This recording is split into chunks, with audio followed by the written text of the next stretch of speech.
Hello students, केसी Raut education channel तरफ समस्त को स्वागत।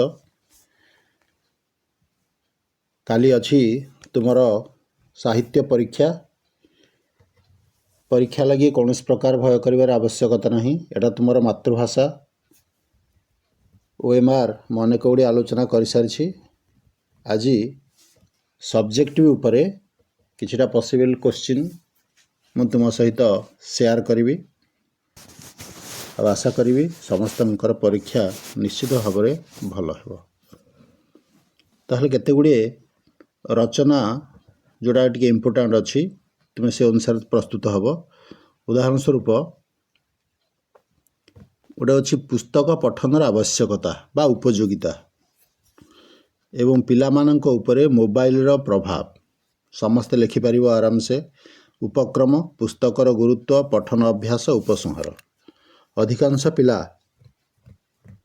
तुम कौन करुच ना रचना को छाड़ देउच, किंतु सदाबले चेष्टा करिवो प्रत्येक प्रश्नर उत्तर देवाई। पुस्तक पठन आवश्यकता उपक्रम पुस्तकर गुरुत्व पठनर अभ्यास केते समय पढ़िबो कौन केमती करिवो तापरे उपसंहार। मोबाइल प्रभाव तो समस्ते जानिछ। मोबाइल प्रभाव कौन तापर शारीरिक प्रभाव तापर उपसंहार। प्रभाव कहले तार सुप्रभाव कुप्रभाव उभयटा जीव। ऋतु संपर्कीय गोटे पड़ो, समस्या संपर्कित गोटे पड़ो। तेणु शीत ऋतु बसंत ऋतु आ ग्रीष्म ऋतु ए तीनटा ऋतु टिके देखि। शीत ऋतु ऋतु वर्णना भितर गोटे प्रायतः पड़ुची। परिवेश सुरक्षा भी देखि टे। तुमर प्रिय कवि ए तीनटा रचना टिके प्रस्तुत होइतिबो। शीत ऋतु तुमर प्रिय कवि, परिवेश सुरक्षा।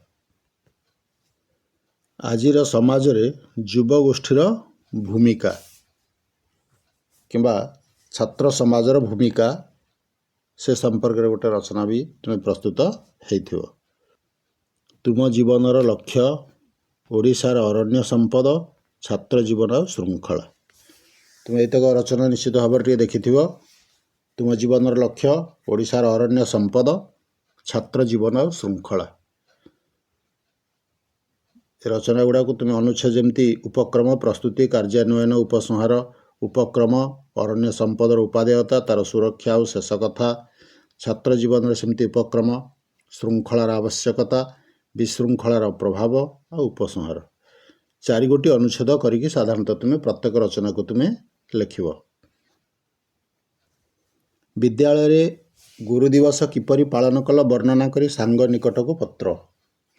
किंवा स्वास्थ्य रक्षा निमंते नियमित योगाभ्यास करने छात्रावास रहुथिबा सान भाई निकट को पत्र लेख। सांग निकट को पत्र टिके प्रस्तुत होइथिबो। आउ पत्र रे साधारणतः तुमर दक्षिण पार्श्व बा डाहाण पट को तुम निजर ठिकाना माने स्थान ग्रामर नाम आउ तारीख लिखिबो। तापरे पाखे संबोधन करी बाम पार्श्व आरंभ करिवो। संबोधन ठीक रहिबार कथा, तार शेष भाग रहिबा कथा, ठिकाना रहिबो, मझिरे विषय वस्तु। स्वास्थ्य रक्षा निमंते नियमित योगाभ्यास करने छात्रावास रहुथिबा सान भाई निकट को पत्र। पत्र लिखन पर दरखास्त देखिबो। अघोषित बिजुली काट रोकिबा पई विभागीय अधिकारी निकट को दरखास्त। विभागीय अधिकारी जिते पड़े पिला माने भूल कर देउछन्दी। अघोषित लिखुछ माननीय केतक समस्ते नुहंती केतक लिखुछ माननीय श्रीयुत विभागीय अधिकारी। विभाग बोले क्यों विभागर कथा पड़ी एठारे तुम देखिब।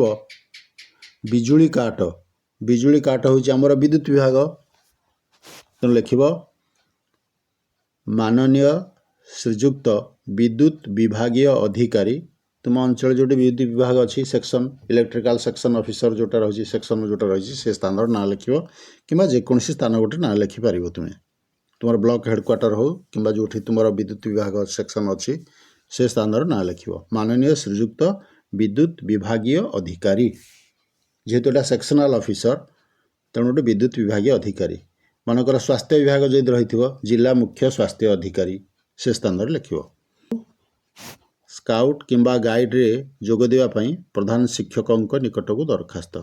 प्रायतः प्रधान शिक्षक निकट गोटे पड़ो और देखिए आउ गोटे पड़ो। केतले केमती प्रधान शिक्षक पड़ेनी ना प्रायतः प्रधान शिक्षक निकट को दरखास्त गोटे रही। ଛାତ୍ରାବାସରେ ଫିସ୍ ଦାଖଲ ନିମନ୍ତେ ଟଙ୍କା ପଠାଇବା ପାଇଁ ବାପାଙ୍କ ନିକଟକୁ ପତ୍ର। ଏଇଟା ବାପାଙ୍କ ନିକଟକୁ ପତ୍ର, ଏଇଟା ବି ଦେଖିଥିବ। ସେହିପରି ମାଟ୍ରିକ ପରୀକ୍ଷା ପାଇଁ କିପରି ପ୍ରସ୍ତୁତ ହେଉଛ ବର୍ଣ୍ଣନା କରି ବଡ଼ ଭାଇଙ୍କ ନିକଟକୁ ପତ୍ର ଲେଖ କି ସାଙ୍ଗ ନିକଟକୁ ପତ୍ର ଲେଖ। ତୁମ ଗ୍ରାମରେ ଏକ ଡାକଘର ଖୋଲିବା ନିମନ୍ତେ ମହାଡାକପାଳଙ୍କ ନିକଟକୁ ଦରଖାସ୍ତ। ମହାଡାକପାଳ ଆମର କେଉଁଠି ରହିଛନ୍ତି ନା ଭୁବନେଶ୍ୱର, ଜିପିଓ ଯେଉଁଟା ଜେନେରାଲ ପୋଷ୍ଟ ମାଷ୍ଟର। ତେଣୁ ଲେଖିବ ମାନନୀୟ ଶ୍ରୀଯୁକ୍ତ ମହାଡାକପାଳ ଭୁବନେଶ୍ୱର ବିଷୟ ଲେଖିବ ଆମ ଗ୍ରାମରେ ଏକ ଡାକଘର ଖୋଲିବା ନିମନ୍ତେ, ତାପରେ ମହାଶୟ ଲେଖି ଜଣାଇବାର କାରଣ, ଯେମିତି ଦରଖାସ୍ତ ତୁମେ ଲେଖିବ ସେମିତି। ତୁମ ଭଉଣୀର ବିବାହରେ ଯୋଗ ଦେବା ନିମନ୍ତେ ଛୁଟି ପାଇବା ପାଇଁ ପ୍ରଧାନ ଶିକ୍ଷକଙ୍କ ନିକଟକୁ ଦରଖାସ୍ତ। ନିଜ ସ୍ୱାସ୍ଥ୍ୟର ଯତ୍ନ ନେବା ନିମନ୍ତେ ପରାମର୍ଶ ଦେଇ ସାନ ଭାଇ ନିକଟକୁ ପତ୍ର, କିମ୍ବା ଏକ ବଣଭୋଜିର ଅନୁଭୂତି ବର୍ଣ୍ଣନା କରି ସାଙ୍ଗ ନିକଟକୁ ପତ୍ର। ଏଟା ବି ଟିକେ ଦେଖିଥିବ ଏ ପତ୍ର ଲିଖନକୁ। ବିଦ୍ୟାଳୟରେ 2ଟି ଶ୍ରେଣୀ ମଧ୍ୟରେ କ୍ରିକେଟ ମ୍ୟାଚ୍ କରିବାକୁ ଅନୁମତି ପ୍ରାର୍ଥନା କରି ପ୍ରଧାନ ଶିକ୍ଷକଙ୍କୁ ଦରଖାସ୍ତ ଲେଖ, କିମ୍ବା ଗ୍ରାମରେ ପ୍ରାଥମିକ ବିଦ୍ୟାଳୟର ଗୃହ ମରାମତି ନିମନ୍ତେ ମଣ୍ଡଳ ଉନ୍ନୟନ ଅଧିକାରୀଙ୍କୁ ଦରଖାସ୍ତ। ମଣ୍ଡଳ ଉନ୍ନୟନ ଅଧିକାରୀ କହିଲେ ତୁମର ଗୋଷ୍ଠୀ ଉନ୍ନୟନ ଅଧିକାରୀ ବା ବିଡ଼ିଓ, ତୁମ ବ୍ଲକ ଯେଉଁଠି ଅଛି ସେ ବିଡ଼ିଓଙ୍କ ନିକଟକୁ ଲେଖିବ। ମାଟ୍ରିକ ପରୀକ୍ଷାରେ ଉତ୍ତୀର୍ଣ୍ଣ ହେବା ପରେ ଭବିଷ୍ୟତରେ କ'ଣ କରିବାକୁ ଆଗ୍ରହୀ ସେ ବିଷୟରେ ବାପାଙ୍କ ନିକଟକୁ ପତ୍ର ଲେଖ ବା ବାପାଙ୍କ ପାଖକୁ ପତ୍ର। କୌଣସି ମହାପୁରୁଷଙ୍କ ପିଲାଦିନ ବର୍ଣ୍ଣନା କରି ସାନ ଭାଇ ନିକଟକୁ ପତ୍ର ଲେଖ। ବିଦ୍ୟାଳୟ ପରିତ୍ୟାଗ ପ୍ରମାଣପତ୍ର ପାଇଁ ତୁମ ବିଦ୍ୟାଳୟର ପ୍ରଧାନ ଶିକ୍ଷକଙ୍କୁ ଦରଖାସ୍ତ ଲେଖ, କିମ୍ବା ପରୀକ୍ଷା ସମୟରେ ବିଦ୍ୟୁତ୍ କାଟ ନ କରିବାକୁ ବିଭାଗୀୟ ଅଧିକାରୀଙ୍କୁ ଦରଖାସ୍ତ ଲେଖ। ତେଣୁ ଯେଉଁଟା ପରୀକ୍ଷା ସମୟରେ ବିଦ୍ୟୁତ୍ କାଟ ନ କରିବାକୁ, ଏଇଟା ଟିକେ ଭଲ ଭାବରେ ଦେଖିଥିବ। ବିଦ୍ୟାଳୟ ପରିତ୍ୟାଗ ପ୍ରମାଣପତ୍ର ପାଇଁ ପ୍ରଧାନ ଶିକ୍ଷକଙ୍କୁ ଦରଖାସ୍ତ, ସେଇଟା ବି ଟିକେ ଦେଖିଥିବ।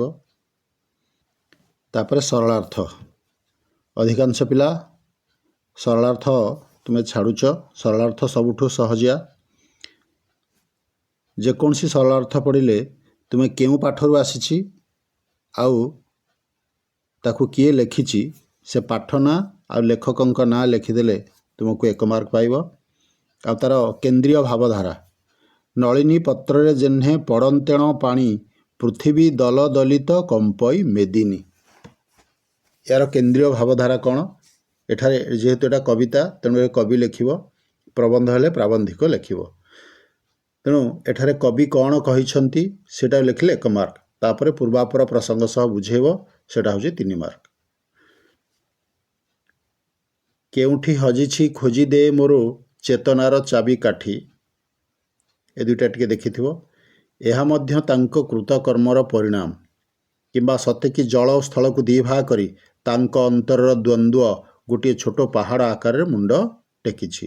70 ଭାର ଗଦା ଘେନି କର ସ୍ଥଳେ ଖେପଇ ମାନ ଗୋବିନ୍ଦ ଯେ ଚିତ ଅନ୍ତରାଳେ, କିମ୍ବା ଦେହ ଦୁଃଖ ପାଇଁ ସାଇତିଛୁ କେତେ ଚେରମୂଳି ଗଛ ଲତା ମନ ସୁଖ ଲାଗି ନଈ ସମୁଦ୍ରରେ ଭରି ଅଛୁ ହସ କଥା। ତାପରେ ପ୍ରବନ୍ଧରୁ ଆସିବ ଭାରତୀୟ ଦର୍ଶନରେ ମନୁଷ୍ୟର ସେବା ହିଁ ଈଶ୍ୱର ସେବା, କିମ୍ବା ଏହା ମଧ୍ୟ ତାଙ୍କ କୃତକର୍ମର ପରିଣାମ ପୂର୍ବରୁ କହିଛି। ତେଣୁ ଏଇଟା ଦେଖିଥିବ ଟିକେ। ସେପରି ତୁମ୍ଭ ମାଟି ଦେହ ଗ୍ରାସିଛି ଶ୍ମଶାନ ମାତ୍ର ଯଶୋ ଦେହେ ତୁମ୍ଭେ ଆୟୁଷ୍ମାନ, କିମ୍ବା ଘନ ଘନ ବନଭୂମି ରାଜିତ ଅଙ୍ଗେ ନୀଳ ଭୂଧର ମାଳା ସାଜେ ତରଙ୍ଗେ। ସେପରି ପ୍ରବନ୍ଧରୁ ଦେଖିବା ମହାସମାରୋହରେ ରଜ ପର୍ବ ଶେଷ ହେବା ପରେ ନିଷ୍ଠୁର ବାସ୍ତବତା ଆସି ପଡ଼େ, କିମ୍ବା ବଥ ସିନା ବଥାଏ ଆବୁ କାହାର ବଥାଏ ନାହିଁ। ସଙ୍କଟ କାଳେ ତୁମ୍ଭନ୍ତ ଉଦ୍ଧାରନ୍ତି ପୁଣ ଦିଅସି ସିଂହନାଦ ପ୍ରସନ୍ନ ବଦନେଣ, କିମ୍ବା ସୁନ୍ଦର ମନ୍ଦିର ମଣ୍ଡିତ ଦେଶା ଚାରୁ କଳାବଳି ଶୋଭିତ ବେଶା। ସେପରି ପ୍ରବନ୍ଧରୁ ଅଛି ସେନାପତି ଯୁଦ୍ଧ କ୍ଷେତ୍ରକୁ ପରଖି ନେଲା ପରି ବିବେକାନନ୍ଦ ବିଶାଳ ଦେଶର ପ୍ରତି କୋଣକୁ ଖେଦି ଯାଇଥିଲେ, କିମ୍ବା ଭାରତୀୟ ସଭ୍ୟତାର ଆଦର୍ଶ ଥିଲା ତ୍ୟାଗ ଓ ସଂଯମ। ଏଇଟା ଟିକେ ଇମ୍ପୋର୍ଟାଣ୍ଟ ସରଳାର୍ଥ, ଏଇଟା ଟିକେ ଭଲ ଭାବରେ ଦେଖିଥିବ। ଜନ୍ମଭୂମି ପ୍ରବନ୍ଧ ଅବଲମ୍ବନରେ ଗ୍ରାମର କୃଷିକର୍ମ ସମ୍ପର୍କରେ ଏକ ବିବରଣୀ ପ୍ରଦାନ କର, କିମ୍ବା ଓଡ଼ିଆ ଭାଷାର ଉନ୍ନତି ପାଇଁ ପ୍ରାବନ୍ଧିକଙ୍କ ଆନ୍ତରିକତା ପଠିତ ପ୍ରବନ୍ଧ ଅବଲମ୍ବନରେ ପ୍ରତିପାଦନ କର। ଏଗଲା ତୁମର ଗଦ୍ୟରୁ। ପଦ୍ୟରୁ ଅଛି ଜ୍ୟୋତ୍ସ୍ନା ପରିପ୍ଲୁତ ଚିଲିକାର ଦୃଶ୍ୟ କବି ଲେଖନୀରେ କିପରି ମନୋଜ୍ଞ ସାଜିଛି ବର୍ଣ୍ଣନା କର। କିମ୍ବା ପ୍ରକୃତି ଚିତ୍ରଣରେ ଗଙ୍ଗାଧର ମେହେର ଖୁବ୍ ପାରଙ୍ଗମ ପଠିତ କବିତା ଅବଲମ୍ବନରେ ପ୍ରତିପାଦନ କର। ବିବେକାନନ୍ଦଙ୍କ ଭାରତ ଭ୍ରମଣର ଉଦ୍ଦେଶ୍ୟ ବର୍ଣ୍ଣନା କର। କିମ୍ବା ସଭ୍ୟତା ବିଜ୍ଞାନ ପରସ୍ପର ପରିପୂରକ ବର୍ଣ୍ଣନା କର। ଏଇଟା ଟିକେ ଦେଖିଥିବ ଭଲ ଭାବରେ। ମାଟିମା ସନ୍ତାନ ପାଇଁ ଚିନ୍ତା ଚେତନାର ଉତ୍ସ ବର୍ଣ୍ଣନା କର। କିମ୍ବା ଦଶାନନ ରାବଣର କୂଟନୀତି ସମ୍ବନ୍ଧରେ ଆଲୋଚନା କର। ଏଇଟା ଚିଲିକାରେ ସାୟନ୍ତନ ଦୃଶ୍ୟ ପଦ୍ୟ ଆଧାରରେ ମୀନଜୀବୀମାନଙ୍କର ଭାବାବେଗ। ଏଇଟା ଗୋଟେ ଇମ୍ପୋର୍ଟାଣ୍ଟ କ୍ୱେଶ୍ଚିନ୍ଟେ, ଭଲ ଭାବରେ ଦେଖିଥିବ ଏଇଟାକୁ। କିମ୍ବା ମଙ୍ଗଳେ ଐଳଉଷା କବିତା ଅନୁସରଣରେ ବାଲ୍ମୀକି ଆଶ୍ରମର ପ୍ରଭାତକାଳୀନ ଦୃଶ୍ୟ ବର୍ଣ୍ଣନା କର। ମାତୃଭାଷା ଓ ଲୋକଶିକ୍ଷା ପ୍ରବନ୍ଧ ଆଧାରରେ ଜନତାର ସାମୂହିକ ଶିକ୍ଷା ପାଇଁ ମାତୃଭାଷା ହିଁ ପ୍ରକୃତ ମାଧ୍ୟମ ବର୍ଣ୍ଣନା କର। କିମ୍ବା ସଭ୍ୟତା ବିଜ୍ଞାନ ପ୍ରବନ୍ଧ ଆଧାରରେ ସଭ୍ୟତାର ବିକାଶରେ ବିଜ୍ଞାନର ରହିଛି ବଳିଷ୍ଠ ଅବଦାନ ବର୍ଣ୍ଣନା କର। ସବଜେକ୍ଟିଭ ପାଇବ। ପ୍ରଥମେ କ'ଣ କରିବ, କୋଶ୍ଚିନ୍କୁ ପଢ଼ିଦେବ, ଯେଉଁ 5ଟା ପ୍ରଶ୍ନ ଅଛି। ତେଣୁ ସେ ପ୍ରଶ୍ନର ଉତ୍ତର ଅନୁଚ୍ଛେଦ ଭିତରେ କେଉଁଠି ଅଛି ଖୋଜିକି ତାକୁ ନିଜ ମନରୁ ଲେଖିବ। 10 ମାର୍କ ଆରାମରେ ପାଇଯିବ ତୁମେ। ମୁଁ ଆଶା କରୁଛି ଭିଡ଼ିଓଟି ତୁମର ନିଶ୍ଚିତ ଭାବରେ ଭଲ ଲାଗିଥିବ। ଆଉ ପରୀକ୍ଷା ତୁମର ଭଲ ହେଉ, ଭଲ ଭାବରେ ପରୀକ୍ଷା ଦେଖି ଆସ। ଯେଉଁମାନେ ଏପର୍ଯ୍ୟନ୍ତ ମୋର ଚ୍ୟାନେଲକୁ ସବସ୍କ୍ରାଇବ୍ କରିନ, ସବସ୍କ୍ରାଇବ୍ କରିନିଅ। ତା ସହିତ ଲାଇକ୍, କମେଣ୍ଟ ଆଉ ସେୟାର କରିବାକୁ ଭୁଲିବନି। ରହିଲି, ଧନ୍ୟବାଦ।